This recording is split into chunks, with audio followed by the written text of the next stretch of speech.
Do I want to watch this? I felt really weird after the Jesus one, because you have to understand, for me, McSkillet, as I said multiple times before, the reason why I'm kind of sitting here right now in the first place, this guy got me into skins when I was like, what? When I was 16 or something. And when I came back from high school, every day got excited to watch the new McSkillet video, started learning about patterns. He was the starting ground, together with Tea with Milk and Sugar and Ruffle Monster. Those three people are why I'm into skins in the first place. We go in. I don't think this is going to be a video with no, like...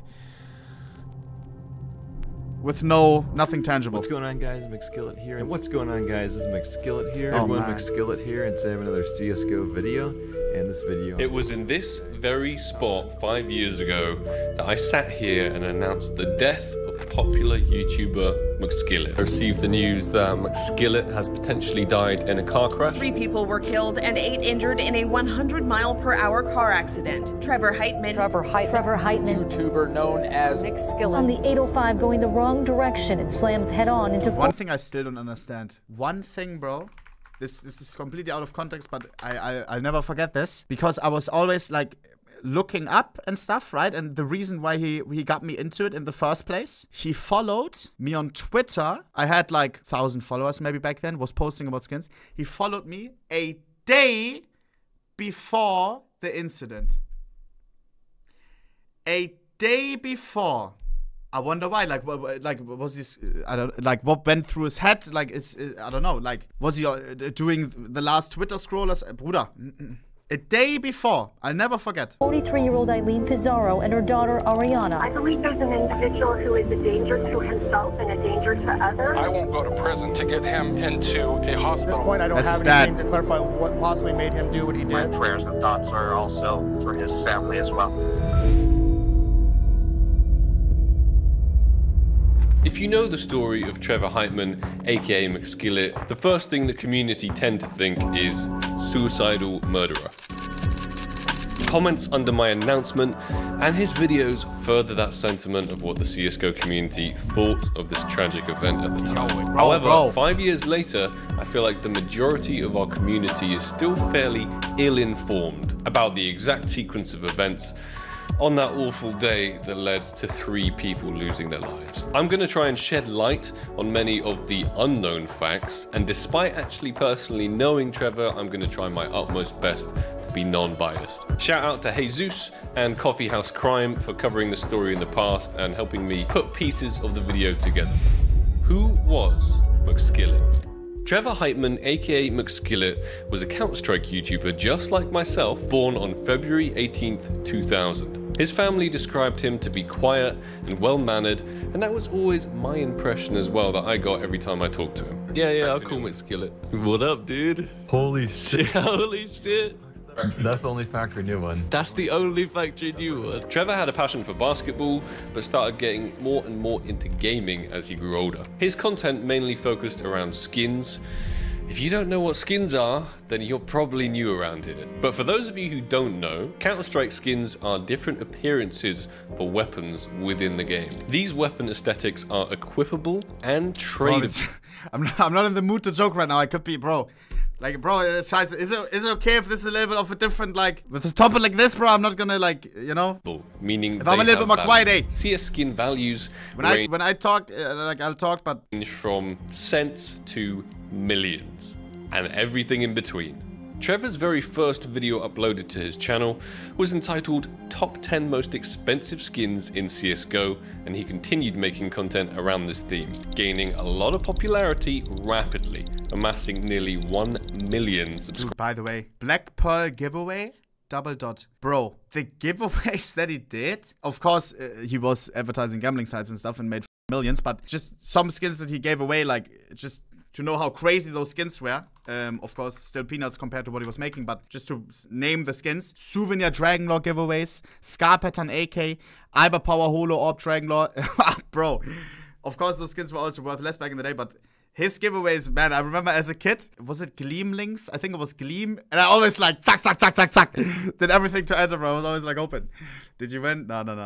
Never won. Gaining a lot of popularity rapidly, amassing nearly 1 million subscribers. As the skin economy took off, so did the introduction of third-party CSGO skin gambling sites. McSkillet was sponsored by many of these sites, but also launched his own projects like Skin.trade, which was a skin trading platform, and CSGO Kingdom, which was a gambling platform. One day, Trevor stopped taking the gambling sponsorships from other sites and saw the opportunity to cash in on his own popularity by entirely promoting his own product. In November 2017, he stepped down from CSGO Kingdom and focused on his latest project, his second skins gambling site called CSGO Magic.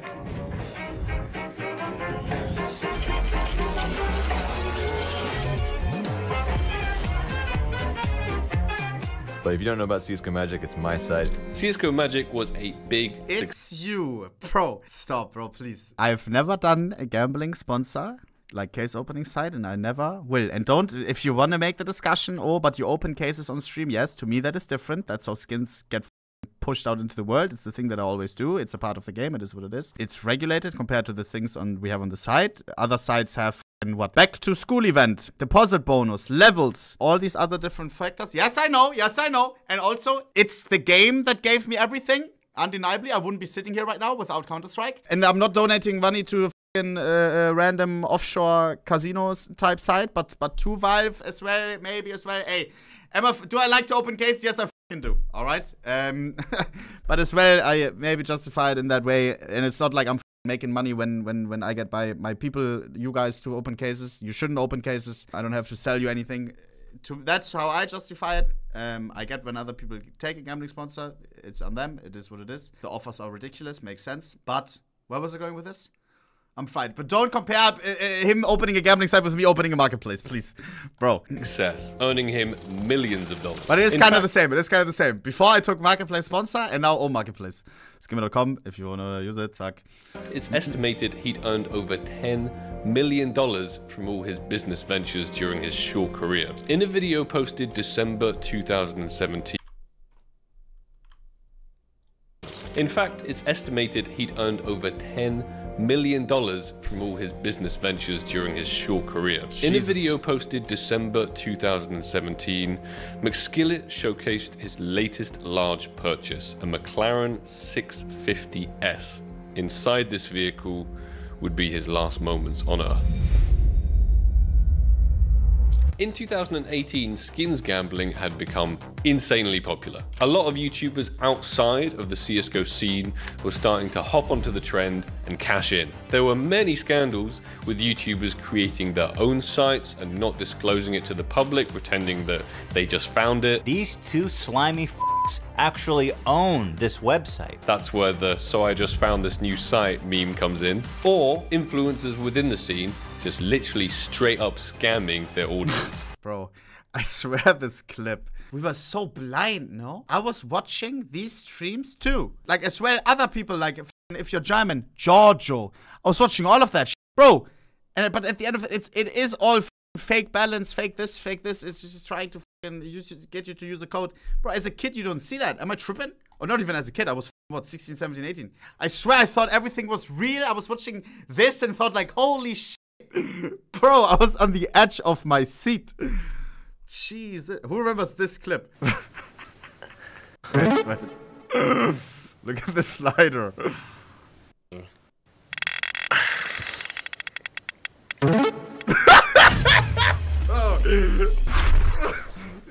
+1 for roleplay. What the fuck was that? He's a good actor. Imagine, you know, like you kind of like get results rigged and then it shows it like that. Bro, I'll never forget too. I talked to someone in the scene who at one point visited Phantom Lord. Phantom Lord lived, I think at that point in Las Vegas or something. He was living during that time when he was the crazy guy on Twitch, like a superstar. He had like multiple bouncers outside, multiple security guards. Bro, that's it. Like he was living like in a movie. He was so ahead of himself. Like he was thinking like he was on another planet in his head. This brought a lot of media attention and bad press to the world of CSGO skins, and something had to be done to show that the game creators, Valve, were actively doing something to try and stop all of this. March 2018 came around, and CSGO had a huge update specifically targeting the skins gambling sites. Steam implemented a 7-day trade hold ban on all freshly traded skins, aiming to slow down the transfer of skins massively and hopefully disabling all the third-party gambling sites. They also— It's been 5 years. I remember that day I thought, GG. Me, still young, had so much money in CS skins. Everything basically, had nothing on bank account, everything in skins. Bruh, I thought, GG. Now looking back, I remember people started petitions on like on these sign.org sites. Please revert trade ban. Had like 200,000 signs or something. Bro, I remember signing it too. In retrospect, like looking at it now, best thing they could have ever done. Because those sites, gambling sites, it's much harder for them to operate. Bunch of regulatory stuff. Also with scams, it's better for scams too. If a huge scam happens, they can't just cash it out directly. Back in the day, it was instant. You could have moved it between 100 accounts with a script between minutes, you know what I mean? Nah, I don't think skins would be maybe not even around anymore, like regard how we have them right now with everything going so well without the trade hold. So send this cease and desist letter to— Do you remember how gambling was in CS? Yeah, it's still huge, right? Those sites. But do you remember back then? Everyone was doing it, bro. Everyone.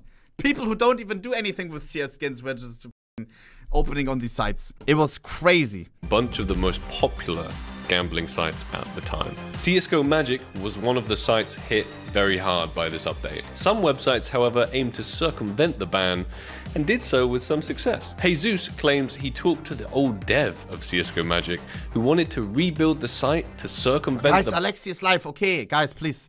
Okay, then watch. But bro, please. Oh my god, burr. Yes, I'll check after. Calm down. Ban? But Trevor didn't want that, and he specifically— JL just breathed. Continuing. Asked for the site to be shut down. In my opinion, this shows that he'd made his money— What? No, I didn't pay attention, sorry.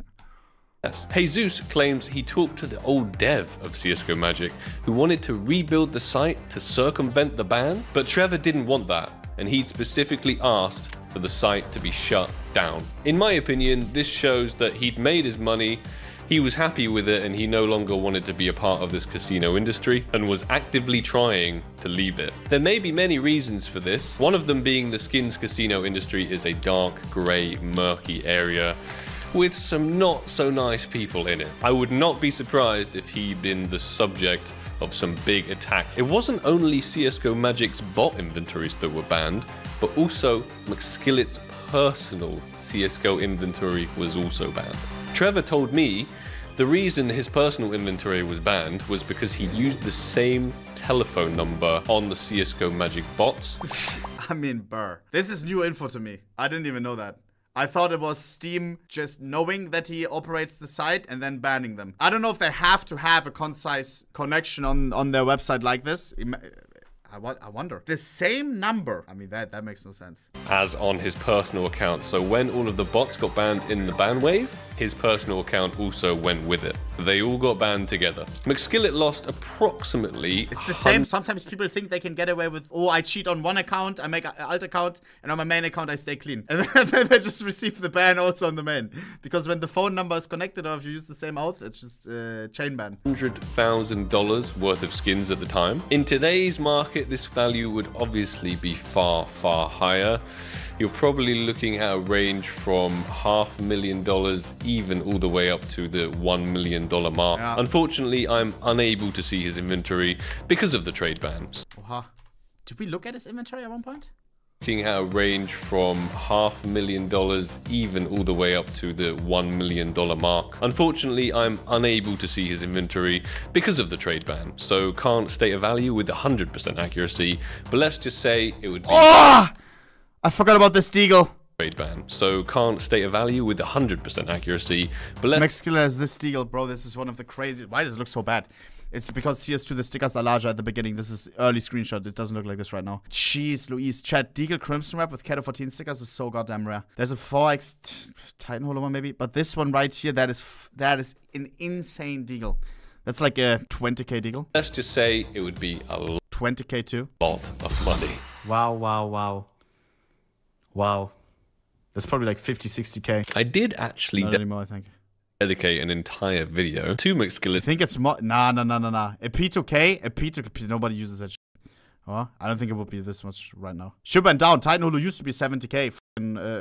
What now? 40K, 50K? Its inventory 6 years ago, as soon as it got banned. Many people blamed what happened next on his inventory ban. But knowing how much money he had as backup, this was a very small drop in the ocean. And I've been assured by people that knew him closer than I did that he wasn't really fazed by this, and this was definitely not the reason for what happened next. Interesting. On the 12th of April, he messaged me telling me that the skins gambling industry... That's interesting, chat, no? I think it's a common perception that Steam account banned means as well you make a new Steam account. He on YouTube, everything public, he buys a new skin.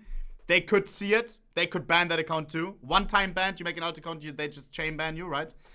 I thought this was a big reason, like him being just like banned on Steam. I did that he wasn't really fazed by this, and this was definitely not the reason for what happened next. On the 12th of April, he messaged me telling me that the skins gambling industry was pretty much done, and I'm told he was going to move to Fortnite and was setting up a Fortnite tournament website, trying to cash in on the massive popularity of the game at the time. I remember that. It definitely seemed like he wanted a far cleaner business venture and was heading in that direction. Interestingly, his Skype shows that he was online a few days ago. This is undoubtedly because of the multiple lawsuits surrounding the tragic events of that day and gathering evidence. But I'm getting sidetracked. My point is, he hadn't given up. He hadn't lost all hope, and he was trying to pick himself up and move on to something far, far cleaner. Trevor changed his Twitter bio to retired YouTuber and aimed to fall out of the public light and more into the background business world of gaming. In August of 2018, Trevor's mental health started to deteriorate. He told his parents he thought he was having a meltdown. He told his mother he'd driven his McLaren at 150 miles an hour on a 25-mile-an-hour road. Trevor's dad was obviously incredibly concerned to hear that and asked him what would have happened if the... What is that in KMH? 244. Yeah, I mean, bro. Yeah, GG in the head, something at that point cracked. No, I mean, that's disgusting. Police caught you. Trevor's response was, neither the police or their bullets can hurt me. I think this statement is key to shedding light on the state of Trevor's mental health at the time. He believed, essentially, he was invincible. Trevor continued telling his parents that he was having a mental breakdown, and 5 days later, Trevor's neighbor and family friend called 911. She was, in fact, a certified psychiatrist and had genuine massive concerns for the mental well-being of Trevor. Here's that call. Hello, 911. I'm calling to report an emergency. I believe there's an individual who is a danger to himself and a danger to others. I do believe that he is suffering from a mental illness and that he should be detained on a 5150. Police then arrived at Trevor's house. The following body cam footage shows their interactions with the Heitman family. Okay, and it's your son that you were concerned about? Yes. Okay. He's just doing all kinds of crazy stuff. Like what? Driving 150 miles an hour in his McLaren. Is he home? 25 miles an hour, so he's upstairs sleeping right now. Has he done anything today? His mother out of the house, he's asleep right now. Okay, but has he done anything today? Yeah. Okay. How old is he? 18. Who bought the car for him? He bought it. He bought it? He bought a McLaren? Millions of dollars, yeah. At 18 years old? He's a very intelligent kid. He made $4 million in 10 months. Okay. Oh. So He's got to teach me his ways. Eh? now, Okay, so what do you want us Well, that's cracking jokes. Bro, but how does it not stop there? If the police hears 244 kilometers an hour in a 25 zone, how does it not like how is it, how is there no nothing like for a psychological evaluation. I mean, he's got to meet certain criteria, though. Well, let's see. He's kicked his mother out of the house. His mother's in the garage. He kicked his sister out of the house. Take his mother out of the house. She lives here. Right. She is leaving on her own. He pissed. Well, he threatened her. So, and there's a text that said he would threaten her with physical violence. Where's that text? Yeah, she's right over here. I have it right here. Tell me to, if I don't get out, he's gonna get more violent. He said, get out and never come back. Has he been violent toward you guys? He's rented an apartment. He's moving in September 2nd. He's got manic behavior. He's never been diagnosed in which... He needs to go into a doctor. Okay. Before you start, ma'am, there's a criteria. He has to be gravely disabled. He has to have a credible threat against somebody. He has to have or harmful to his own self. There's only certain criteria that we can take him under. But let me explain this to you, sir. I cannot violate someone's civil rights. We have to have a reason to just talk to him. So we need a threat. And if he's just up laying in his bed because he's driving that thing 120 miles an hour, I can't give someone a psychological evaluation based on that. We can't just compel him to go see a doctor. Is he using drugs? No, I don't believe so. Does he use alcohol? He doesn't drink, he doesn't do We need to get him to a doctor. We don't know how to get him to the doctor. Have you offered to take him? I have. He said he doesn't need a doctor. He said he's absolutely perfectly fine. Okay. So I said, if you drive 125 miles on one side of the road, 150 to 25 miles, the police will come to you. Bro, this is new to me, this footage. Bro, this kind of hits me right now, low key, bro. Because, like, seeing the parents, like, you know, like, they care about, like, their son and bro. Nah, and they see, like, yeah, bro, nah. Hey, look out for each other, look out. If somebody is, like, you know, it's like... And then let's hope that the cops are not like this. Jesus. Or the cops' hands are tied too, you never know. I don't know the law system. Country of freedom. Hey, I mean, hey, they kept them free. I don't know, G. Like, maybe they're just doing their job. I don't know. And why? Because they're scared of me. He said, police will be terrified of me. Well, if we stop him, he'll go to jail for reckless driving and he'll get his vehicle impounded. He said they'd be too afraid to stop me.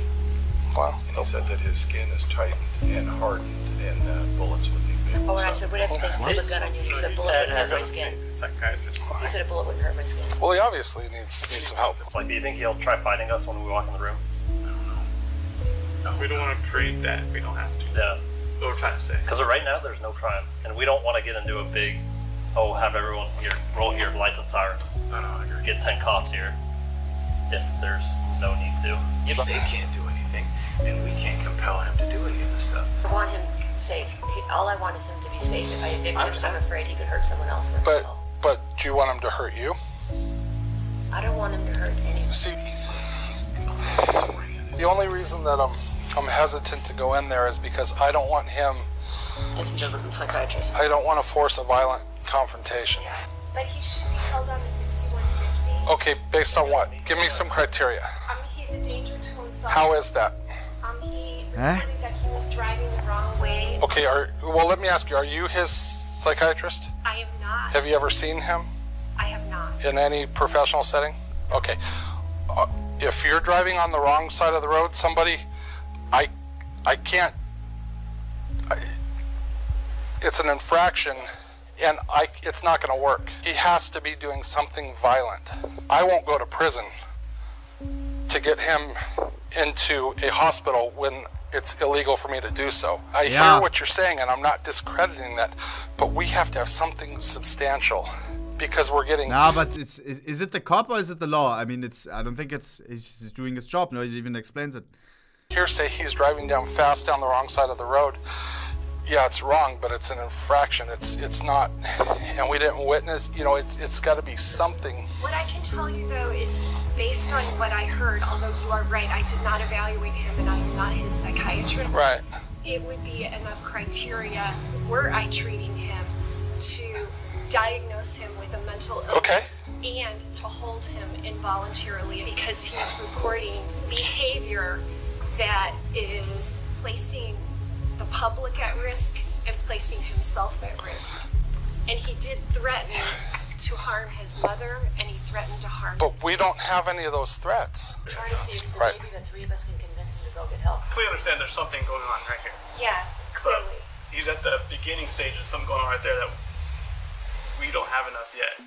Police were scared to do anything due to fear of being on the wrong side of the law and the repercussions for themselves. In my opinion, the correct thing they should have done here is go and talk to him personally. This way, they could have assessed the situation for themselves and not just gone off the hearsay and everything that they had been told, but personally assessed the danger and the risk of the situation. Unfortunately, they were very unwilling to do so. Trevor was asleep upstairs in his room at the time, but earlier that day, he had still been making crazy statements and even threatened to hurt his own mother. You can see Trevor's dad's car parked diagonally on the driveway in an attempt to block his son from leaving after he woke up for massive fear of the harm he posed to himself and others. Coffeehouse Crime has a theory that Trevor may have been confusing game mechanics with reality, believing in his manic state that he'd essentially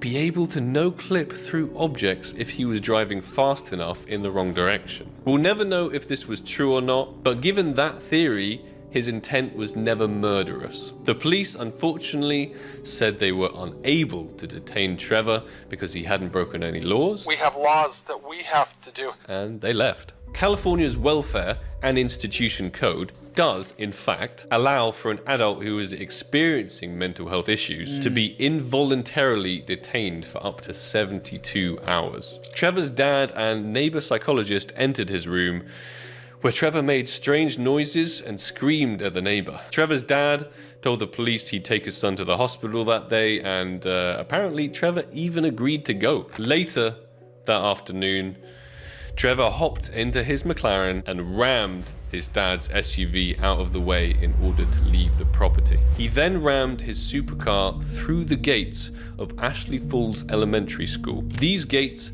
had a large sign on them that read STEAM. I don't know if this is coincidence or not, but potentially this could have been a trigger to someone in a manic mental state. He then allegedly got out of his car, smashed a window, and then got back into it. Did he just break through the fence? He just took off. You know you're driving in a school zone, right? I've never seen this before. Hey, what's wrong? What'd you do here?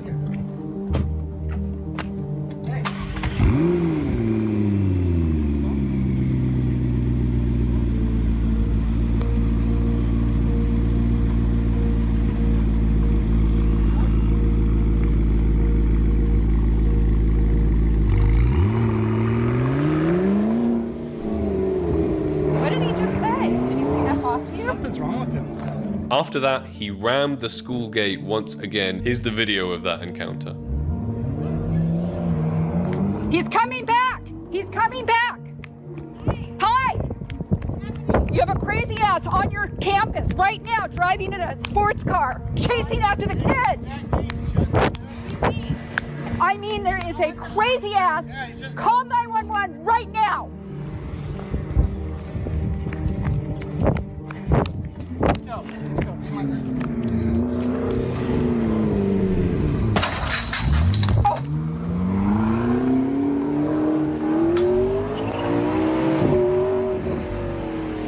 You can clearly see that these strangers who didn't even know Trevor noticed that something was seriously wrong with him mentally. Trevor then thinks he's in GTA or something, no? If I drive a car, like I would never imagine it's like going through, you know, like it's like he thinks he's in a game or something. Drove onto the highway on the wrong side of it at speeds of over 100 miles an hour. At 4:36 p.m., Trevor's vehicle was involved in a head-on collision with an SUV. This collision instantly killed Trevor, but as many of you probably already know, he was not the only person killed. In the SUV were a mother and daughter, Eileen and Ariana Pizarro.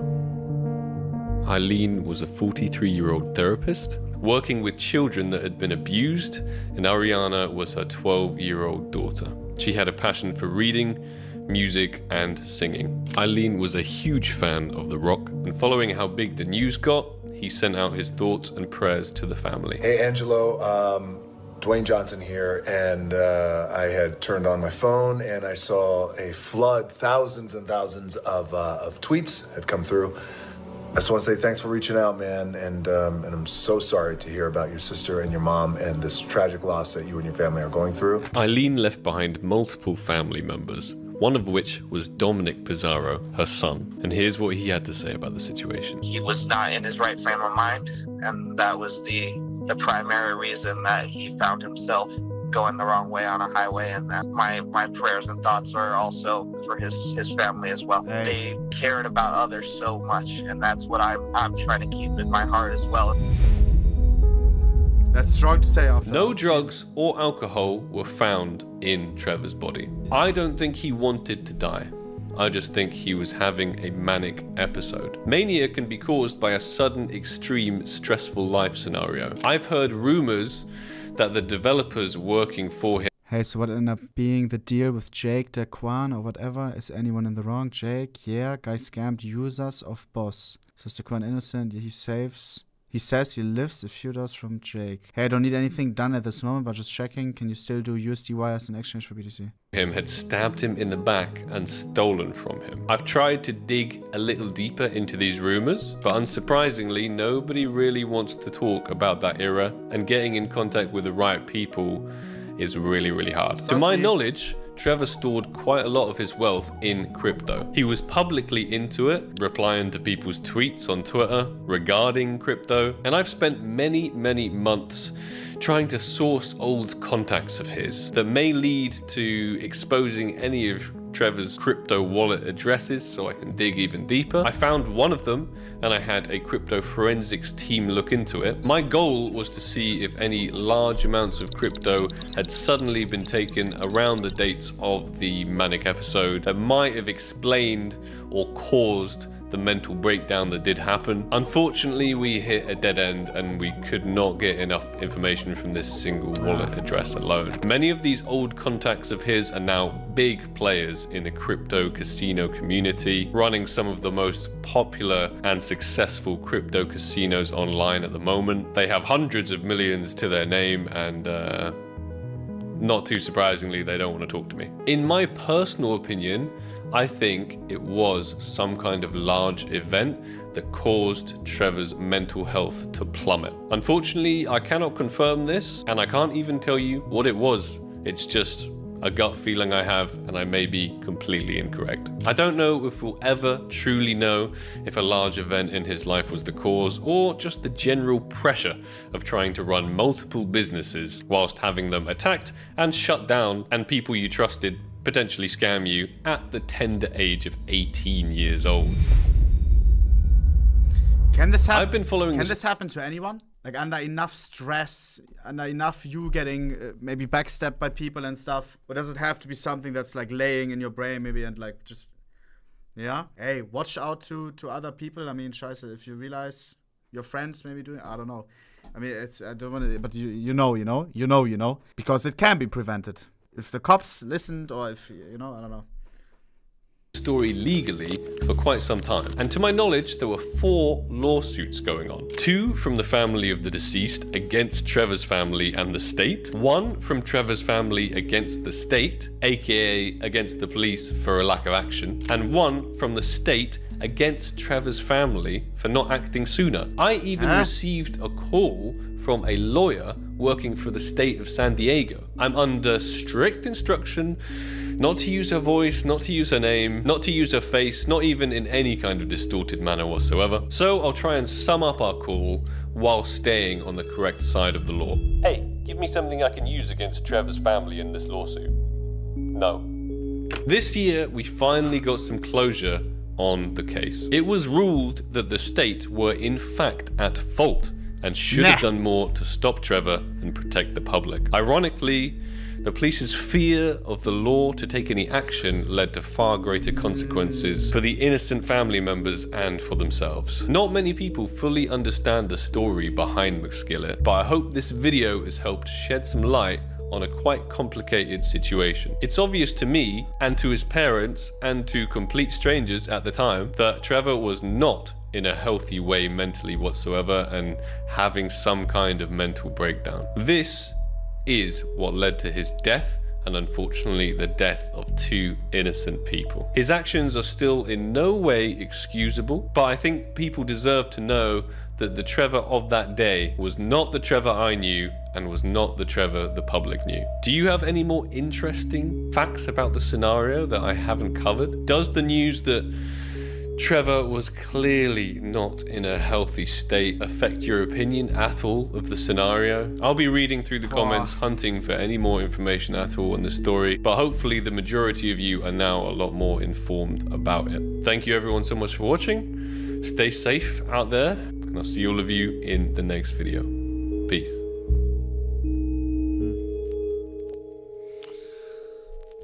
Rest in peace. Damn. There was some new info for sure. Yeah, I think I'll just let it stand. The cop saying he's gotta teach me his ways. Yeah, that, bro. It's with that following up, not right now. Jesus. He was the undisputed OG Skins YouTuber. To this day, I still vividly remember how we chatted. With Skins trailing. I can't believe it's been 6 years. Can you imagine the pain the families are going through? Yeah, bruder. Hey, boys, I let it sit like that. Again. You realize a friend is going through something crazy, hey, maybe like talk, you know, Zack. Sparkles here, him bringing out this video, I think is more of like maybe shedding more light to everyone rather than trying to make a banger. But here, of course, Sparkles for the work that he did. Zack, drop him sub if you didn't yet, bing.